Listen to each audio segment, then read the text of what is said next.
Graça, misericórdia e paz da parte de nosso Senhor e Salvador Jesus Cristo. Amém?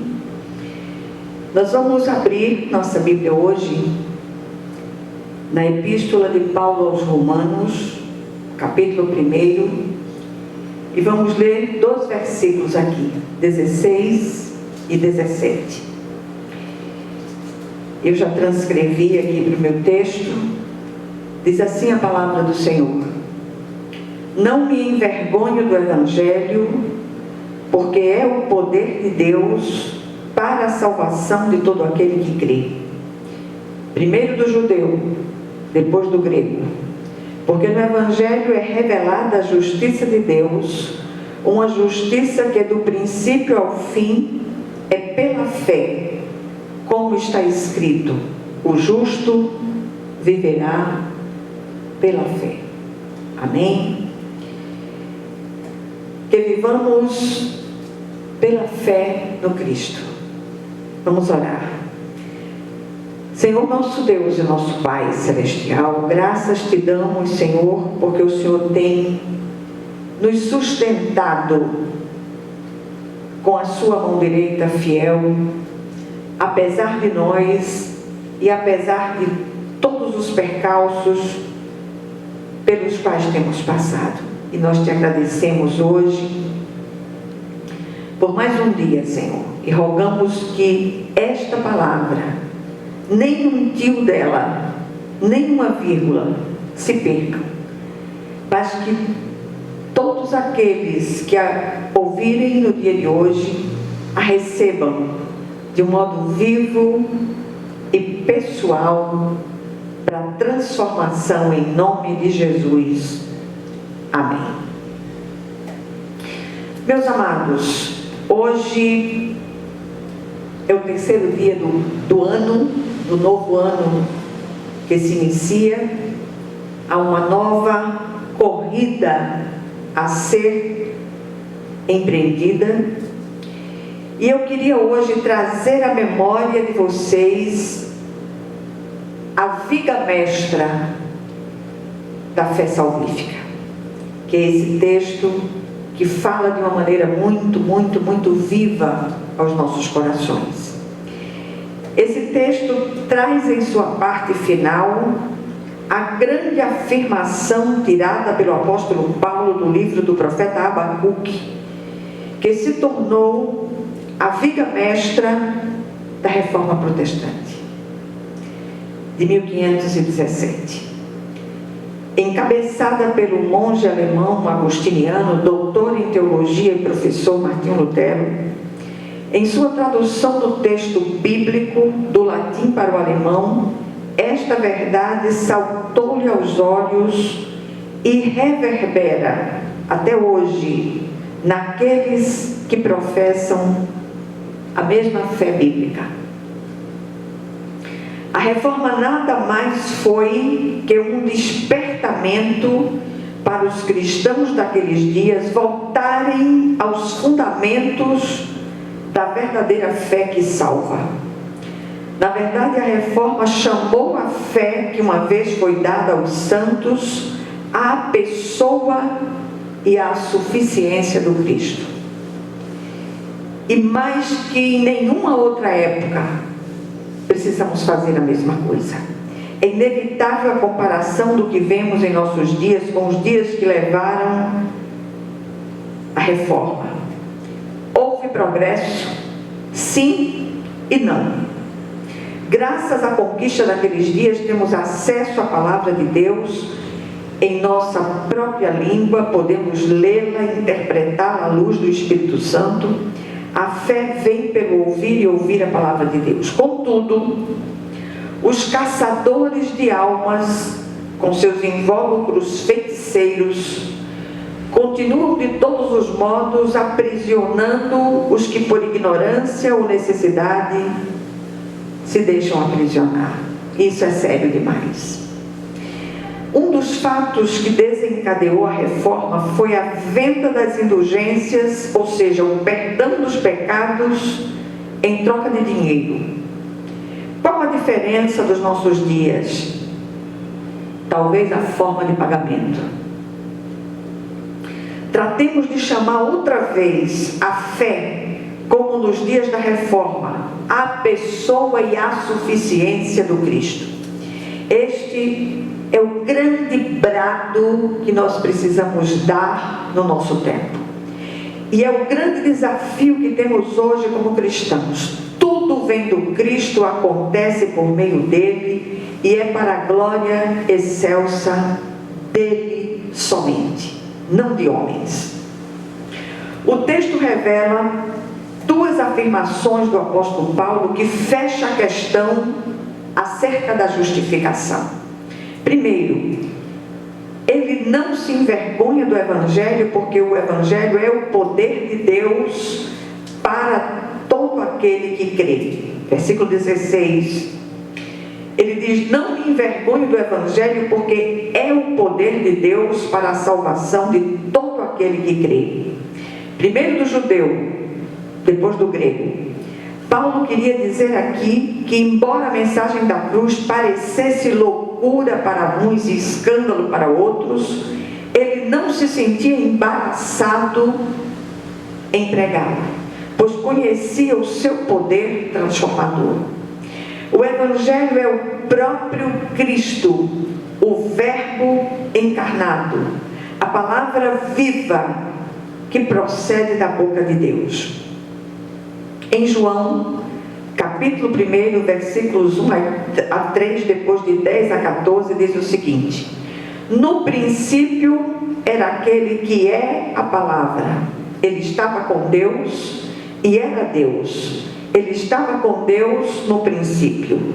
Todas as coisas foram feitas por intermédio dele. Sem ele, nada do que existe teria sido feito.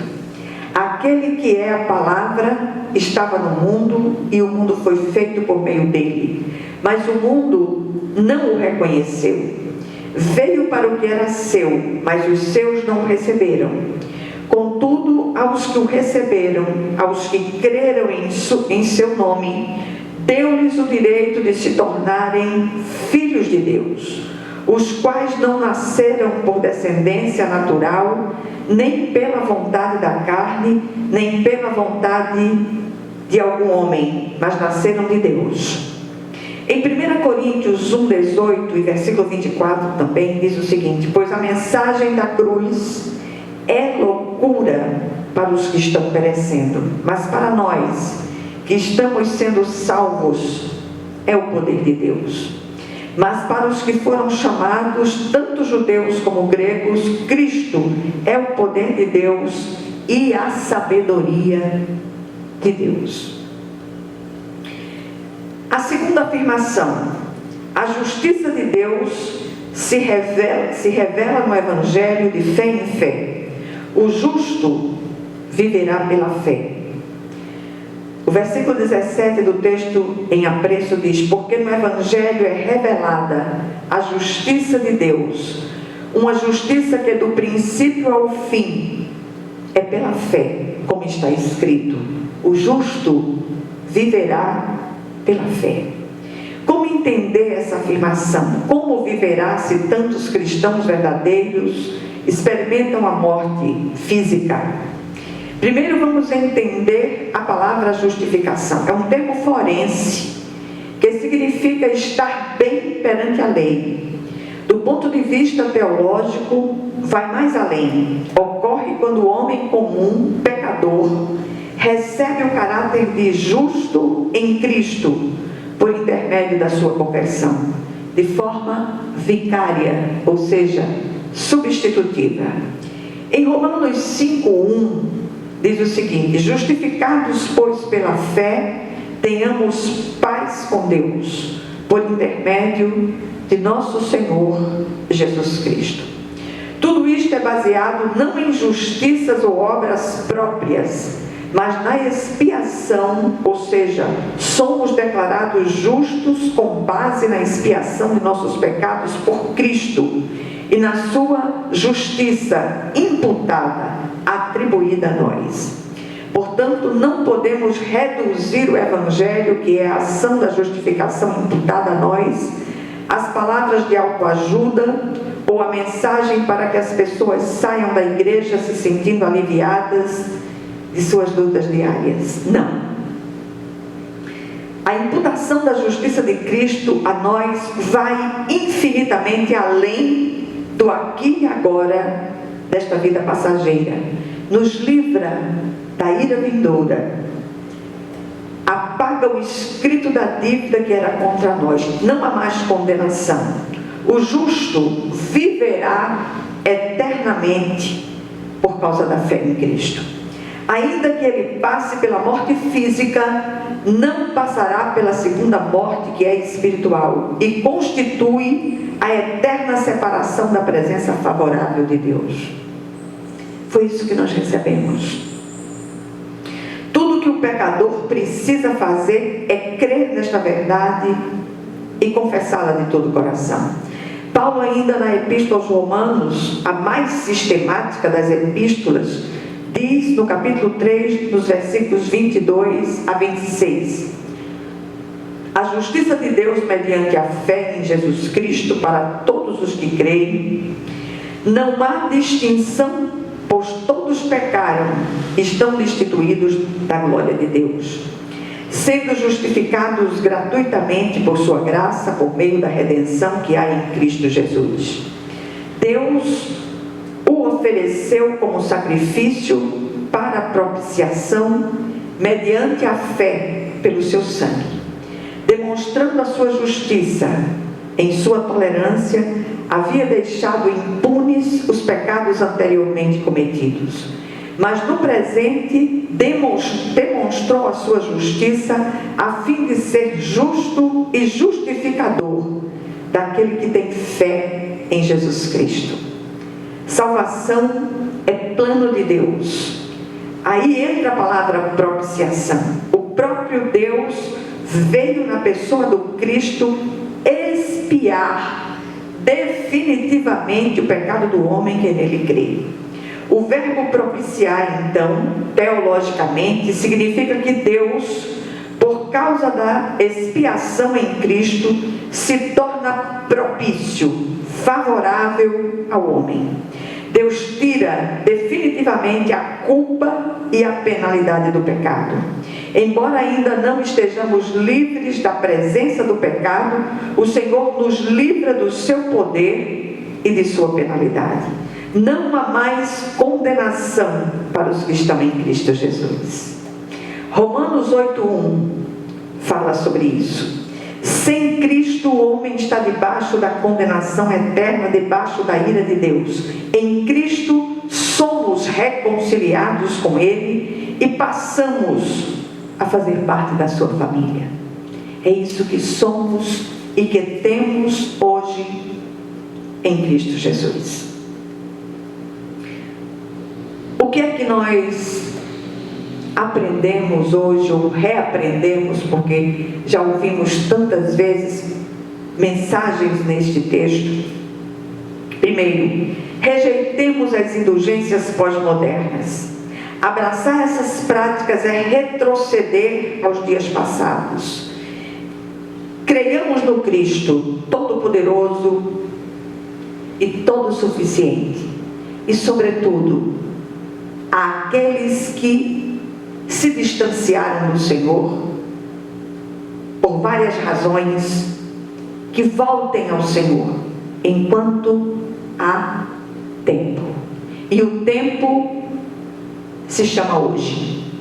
Que assim seja, em nome de Jesus. Amém? Vamos orar. Senhor nosso Deus e nosso Pai Celestial, graças te damos, Senhor, porque até aqui o Senhor tem nos ajudado, nos sustentado e nos conduzido pela estrada da vida rumo à eternidade. Que o Senhor fale aos corações através desse texto, que o Senhor ministre àqueles que se distanciaram do Senhor por obedecerem caminhos contrários à vontade de Deus, que eles sejam trazidos de volta, e do jeito que o Senhor fizer, nós já dizemos amém e glorificamos o teu nome, em nome de Jesus Cristo. Amém. e que a graça de nosso Senhor e Salvador Jesus Cristo, que o amor infinito de Deus, o nosso Pai Celestial, que a comunhão e as consolações do Divino Espírito Santo estejam com todos vocês e com todo o povo de Deus, espalhados em toda a face da terra, desde agora e para todo o sempre. Amém, amém e amém. Que Deus os abençoe ricamente.